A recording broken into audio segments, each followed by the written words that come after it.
Hey guys, this is Echo Soundworks and you are checking out a Sylenth tutorial on ADSR sounds. So this video is a follow-up to one I did a little while ago where we looked at creating like a OVO style pad in Sylenth. So it's kind of this chill sounding pad that you could use in hip hop, R&B, future R&B, that sort of stuff.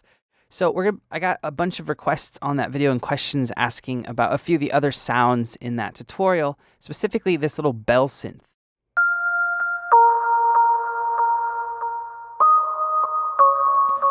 All right, and that is coming from Sylenth, obviously, and it's a great sound for a bunch of different genres. Obviously, you could use it R&B, hip hop, anything that you want to be OVO influenced, but also Chillstep, future house. You could use it in deep house. There's a lot that this sound can kind of fit into.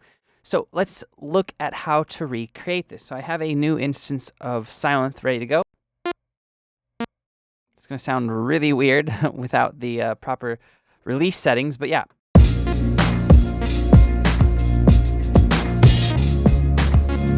All right, so it's actually a really simple sound to make.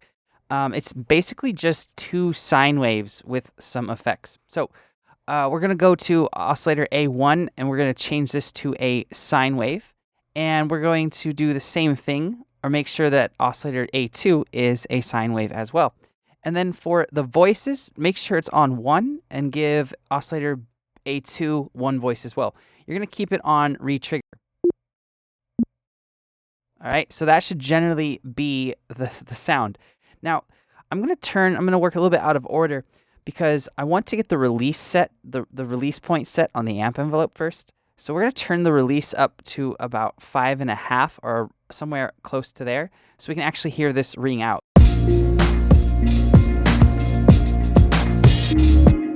All right, so I'm going to mute some of the other instruments here so we can just hear this in the drum.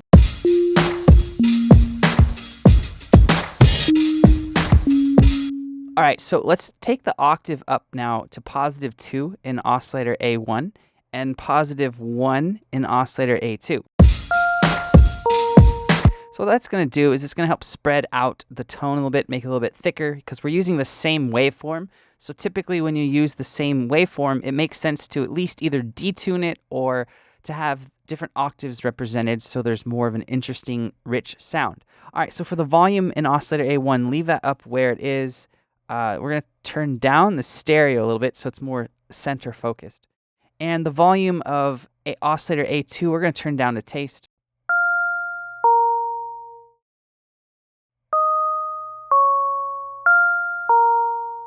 And turn down the stereo a little as well. So that's basically the root sound coming from the oscillators. It's nothing too crazy.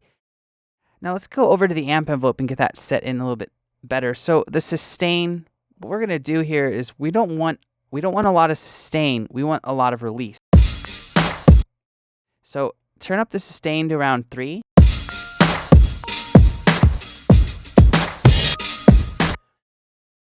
Maybe around 4, and let's turn up the release a little bit. So this might seem counterintuitive, but this is subtractive synthesis. So what I'm going to be doing later is when I get the filter and some envelopes going, that's going to be modulating into the filter. I'm going to bring up the sustain, but the sustain being more through the filter than the amp envelope itself. All right, let's turn up the decay to get this to play a little bit better now. Let's turn up the decay to around 5. So let's turn that sustain down even further.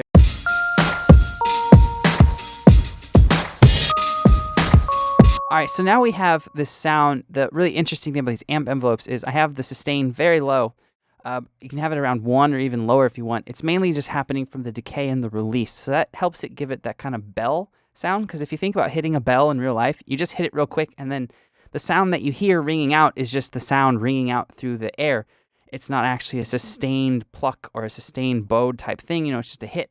So that's what we're trying to recreate with this amp envelope. All right, so now that that's all set up, let's go to the filter, and we're gonna choose a low pass filter type for this. So make sure you choose one that says low pass. And now what we're gonna do is we're gonna have the cutoff at about halfway, so where it is by default. Maybe turn up the resonance just a hair and the drive a little bit.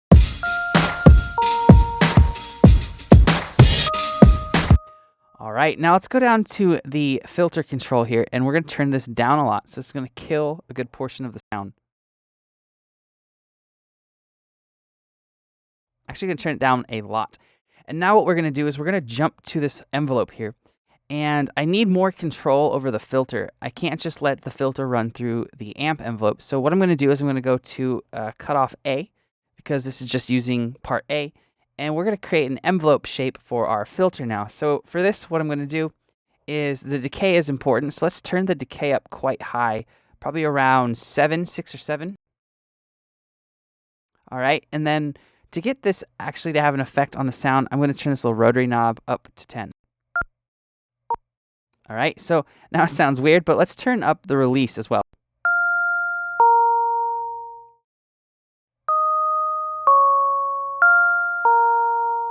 All right, and the sustain you can keep where it is. So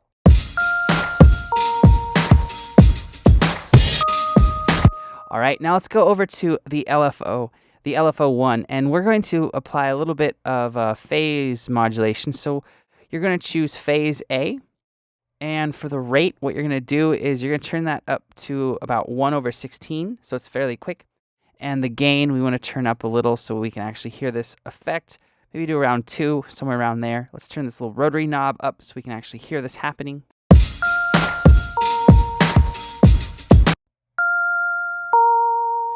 All right, so that's what's giving it that little like vibrato sound that you're hearing. Okay, so that's really the sound outside of the effects. Let's move into the effect sound, or the effect modules. So we're going to go to the coarse first. And what we're going to do here for the delay is we're going to have this at about where it should be by default, around 8-9 milliseconds. The rate you're going to keep at about halfway. The depth you're actually going to turn down to about 35% as opposed from 40. Keep it in dual mode. It'll be a little bit thicker sound in dual mode. We're going to keep the feedback down, keep the width up, and keep the dry wet about where it is. All right, let's go to the equalizer now. And in the EQ, what I'm going to do is make sure it's on one pole. So you can't really see this with the skin very well, but it does say one pole right there. Now the bass, we're going to turn this all the way down. We're going to turn the bass frequency up to about 476 hertz, I think. Sounds about right. Then let's take the treble down quite low as well. And for the treble frequency, we're going to boost that quite high.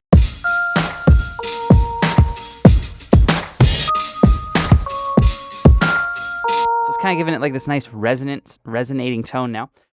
So let's go now to the delay, and we're going to get some spatial effects going in this sound. So the delay left time is going to be, I think it's going to be just a quarter note, so keep it where it is. The delay right time, you can keep where it is as well. The low cut, we're going to turn that up a little. High cut, you can keep where it is.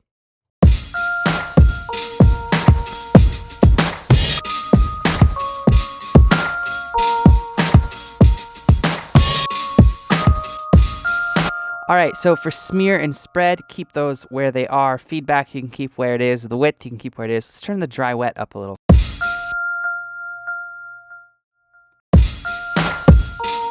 All right, so that's kind of playing out nicely. Let's go to the reverb now. And in the reverb, what we're going to do is we're going to turn the size up to about 7.5 or 8, which should be where it should be near that by default. The width, we're going to keep up all the way.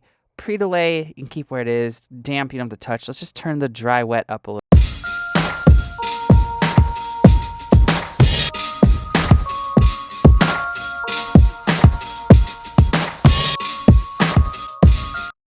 All right, so that is the bulk of the sound. Now, I did have some EQ on the actual finished sound. All right, so to finish this off, let's apply a little bit of portamento or glide. So we're going to turn this up to around 3, 3.5, anywhere around there, and change the mode from normal to slide.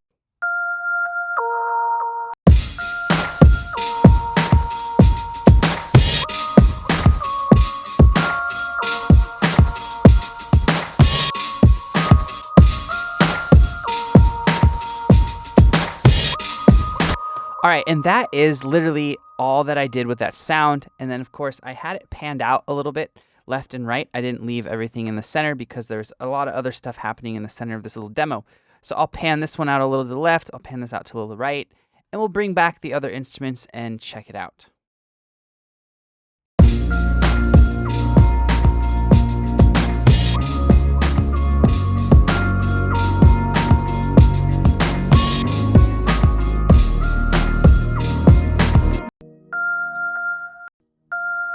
All right, so it's fairly close. I need to get the decay a little bit better. We're going to turn that release down, get this decay a little bit higher.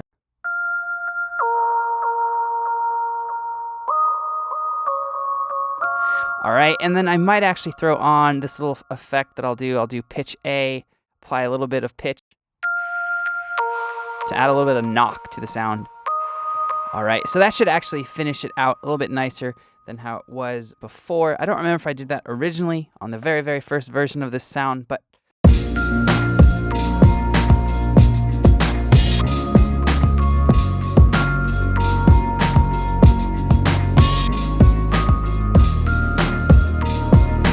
there it is, guys. There's how you can make kind of a cool, just chill bell type pluck in Sylenth. You can use it in any type of hip hop, R&B, OVO type sound. You use it in EDM, Chillstep, whatever. If you guys have any questions or comments, let me know below, and I'll get back to you as soon as I can. As always, thank you so much for watching. I'll see you next time.